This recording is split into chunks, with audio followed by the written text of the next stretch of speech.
জানো, ছোট থেকেই না আমি অল্পে থাকতে ভালোবাসি।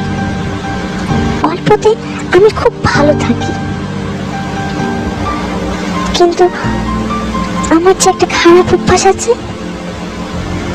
যেটা আমার, সেটা একান্তই আমার। সে জিনিসটা আমি কাউকে অধিকার দেখাতে দিই না। সেটা ছোট হোক, ভালো হোক, খারাপ হোক, যেমনই হোক না কেন, সেটা আমার। এমনকি সেটা আমার স্বামী হলেও সেটা একান্তই আমার।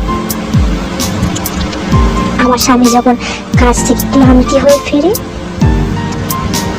তখন তার এই চেহারা দেখে, তার এই ক্লান্তি ভাবটা দেখে আমার সব শখ, সব কিছু আমি বিসর্জন দিয়ে দিই। এত কিছু করার পরেও যদি আমার স্বামী আমাকে এসে বলে আমি অন্য একটা বিয়ে করতে চাই, তবে আমি তাকে কিছু বলবো না। তাতে আমার কোনো অসুবিধা নেই, কারণ হ্যাঁ, আমি তাকে ভালোবাসি। ওইটা আমি তার আরো যত্ন করব, আরো ভালোবাসবো তাকে। তার জন্য খুব সুন্দর সুন্দর পদ রান্না করব। সে যা যা খেতে ভালোবাসে সব আমি রান্না করব। তারপর নিজের দোকানে গিয়ে বিষ কিনে আনবো। হ্যাঁ, আমি আমার স্বামীকে বিষ খাওয়াবো। শুধু তাকে খাওয়াবো না, নিজেও খাবো। কেন?